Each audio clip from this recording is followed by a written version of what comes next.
अस्सलाम वालेकुम वरहमत उल्लाहि वबरकातुहू। प्यारे दोस्तों, यहूदी हजारों सालों से हजरत मूसा अलैहिस्सलाम की कब्र को तलाश कर रहे हैं। इस मकसद के लिए उन्होंने बहुत सी जगहों की खुदाई की, यहाँ तक कि मस्जिद अक्सा के 3 तरफ भी उसकी खुदाई की गई, लेकिन वो अपने मकसद में कामयाब ना हो सके। मस्जिद अक्सा का सिर्फ एक हिस्सा बाकी है जहां वो अभी तक खुदाई नहीं कर सके, और शायद वो आने वाले वक्त में ऐसा कर नहीं सकेंगे, क्योंकि आज से 1400 साल पहले नबी अकरम जनाब रसूल करीम सल्लल्लाहु अलैहि वसल्लम ने यहूदियों के पोशीदा इरादे से हमें आगाह कर दिया था। यहूदी मस्जिद अक्सा के चौथे हिस्से में आखिर खुदाई क्यों नहीं कर सकते? क्या फलस्तीन में यहूदियों की मस्जिद अक्सा तक पहुंचने की कोशिशों में उनका यही पोशीदा इरादा तो कार फरमा नहीं? और वो कौन सी ताकत है जो यहूदियों को ऐसा करने से रोक रही है? दोस्तों, हजरत मूसा अलैहिस्सलाम हजरत ईसा अलैहिस्सलाम से 1500 साल पहले बनी इसराइल की तरफ नबी बनाकर भेजे गए। अगरचे उन्होंने मिस्र में अपनी जिंदगी गुजारी और वहीं के लोगों को अल्लाह का पैगाम सुनाया, लेकिन उनका आबाई वतन फलस्तीन था। हजरत याकूब अलैहिस्सलाम के बेटे हजरत यूसुफ अलैहिस्सलाम जब मिस्र के बादशाह बने, तो वो और उनके घर वाले मिस्र में ही रहने लगे। हजरत मूसा अलैहिस्सलाम बनी इसराइल के उन्हीं मुहाजिरीन की नस्ल में से थे। आप बनी इसराइल के खानदान में उस वक्त पैदा हुए जब फिरौनों के हुक्म पर बनी इसराइल के तमाम लड़कों को कत्ल करने का हुक्म जारी किया गया था। लेकिन अल्लाह ताला ने अपनी कुदरत से हजरत मूसा अलैहिस्सलाम को फिरौन के घर में ही परवान चढ़ाया। हजरत मूसा अलैहिस्सलाम ने फिरौन को अल्लाह का पैगाम सुनाया और फिरौन की सख्त दुश्मनी और मुखालफत के बावजूद कलमा हक बुलंद किया। उन्हें बेपनाह मुश्किलात और परेशानियों का सामना करना पड़ा। बिलाखिर अल्लाह ताला ने फिरौन को नेस्तो नाबूद करके जनाब मूसा अलैहिस्सलाम और उनकी कौम को मिस्र में आबाद किया। हजरत मूसा अलैहिस्सलाम की वफात के मुतालिक हमें हजरत अबू हुरैरा रदियल्लाहु ताला अन्हु की ज़बानी मालूम होता है कि जब हजरत मूसा अलैहिस्सलाम की मौत का वक्त करीब आया, तो हजरत इस्राइल अलैहिस्सलाम आपके पास तशरीफ लाए और कहा कि मैं आपकी जान लेने आया हूं। हजरत मूसा अलैहिस्सलाम ने हजरत इस्राइल को इतना जोरदार थप्पड़ मारा कि उनकी आंख फूट गई। उन्होंने बारगाही इलाही में जाकर तमाम सूरत हाल बयान की और कहा कि या इलाही, तेरा बंदा अभी मौत के लिए तैयार नहीं है। अल्लाह ताला ने फरमाया कि जाओ और जाकर मूसा से कहो कि वो एक बेल पर हाथ रखे, उसके हाथ के नीचे बेल के जितने भी बाल आएंगे, हर एक बाल के बदले उसकी 1 साल की जिंदगी बढ़ा दी जाएगी। हजरत इस्राइल अलैहिस्सलाम वापस हजरत मूसा अलैहिस्सलाम के पास आए और उन्हें अल्लाह ताला के फरमान से आगाह किया। हजरत मूसा ने दरियाफ्त किया, उनसे पूछा कि इसके बाद क्या होगा। हजरत इस्राइल ने अल्लाह ताला के हुक्म से बताया कि उसके बाद फिर मौत है। हजरत मूसा ने कहा कि अगर लंबी से लंबी जिंदगी के बाद भी मौत ही है, तो फिर अभी क्यों नहीं, फिर ये अभी आ जानी चाहिए। आपने उस वक्त दुआ फरमाई कि या रब्बुल आलमीन, मुझे अर्ज़े मुक़द्दस के करीब कर दे। और मुक़द्दस से मुराद हजरत मूसा अलैहिस्सलाम की फलस्तीन और मस्जिद अक्सा ही थी। लेकिन आप अभी तक एक पत्थर फेंकने की रफ्तार जितना भी नहीं चले थे कि आपका इंतकाल हो गया। हजरत मूसा अलैहिस्सलाम की मौत के हवाले से क़ससुल अंबिया में मनकूल है कि हजरत मूसा अलैहिस्सलाम एक मर्तबा फरिश्तों की एक जमात के पास से गुजरे जो कि कब्र खोद रही थी। आपने उनसे पूछा कि ये किसकी कब्र खोदी जा रही है? फरिश्तों ने कहा कि ये अल्लाह ताला के एक नेक पैगंबर के लिए खोदी जा रही है। अगर आप समझते हैं कि आप अल्लाह ताला के वो नेक पैगंबर हैं, तो इस कब्र में लेट जाइए, अल्लाह ताला की तरफ रुजू कीजिए और हल्के हल्के सांस लेना जारी कीजिए।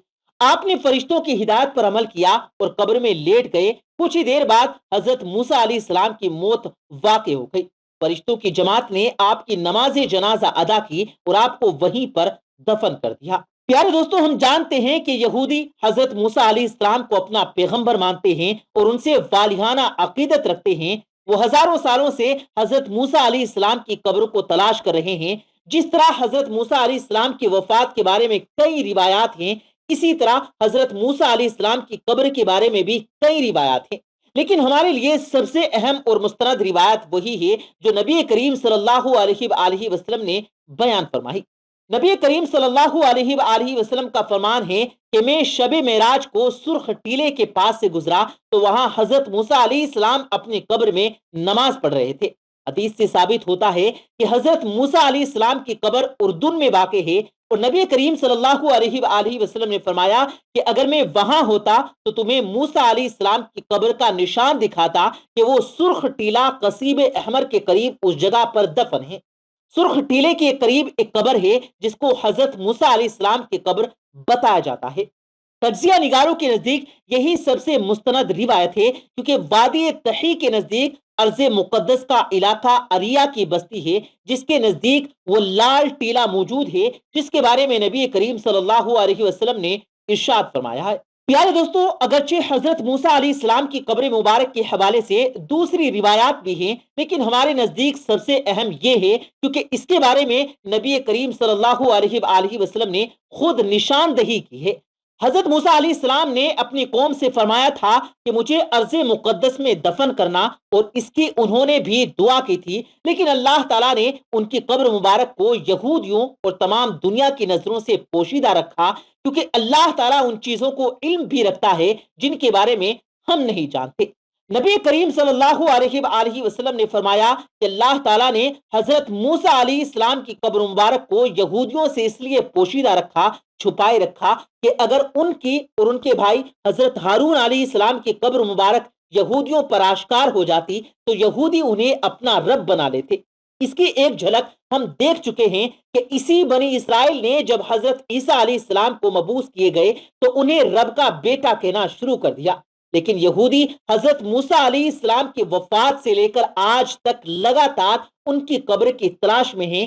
اس مقصد کے لیے انہوں نے بہت سی جگہوں پر کھدائی کی جن کے بارے میں یہ مشہور تھا کہ یہاں حضرت موسیٰ علیہ السلام کی قبر ہو سکتی ہے۔ یعنی انہی کوششوں میں انہوں نے مسجد اقصیٰ کے اطراف میں بھی کھدائی کر ڈالی، کیونکہ ان کا خیال تھا کہ حضرت موسیٰ علیہ السلام کی قبر مسجد اقصیٰ کے آس پاس ہو سکتی ہے۔ انہوں نے بہت گہرائی تک کھدائی کی، لیکن یہ ناکام رہے۔ صرف مسجد کا بائیں طرف کا حصہ باقی بچا ہے جس کی کھدائی نہیں کی گئی۔ اب آپ یقیناً حیران ہو رہے ہوں گے کہ اگر انہوں نے باقی جگہوں میں کھدائی کر لی تو وہاں پہ کھدائی کیوں نہیں کی؟ تو اس کی وجہ یہ ہے کہ ماہرین کا کہنا ہے کہ اگر مسجد اقصیٰ کے اس حصے میں کھدائی کی گئی تو پوری کی پوری مسجد اقصیٰ زمین بوس ہو جائے گی۔ اس وجہ سے مسجد اقصیٰ کی اس جگہ کو کھدائی کرنے سے وہ باز رہے، لیکن انہوں نے مسجد اقصیٰ کی بنیادوں کو کھود ڈالا۔ وہ تابوت سکینہ اور مذہبی صحیفوں کو تلاش کے دعوے دار ہیں، جبکہ ان کے ساتھ ساتھ وہ حضرت موسیٰ علیہ السلام کی قبر کے بھی متلاشی ہیں۔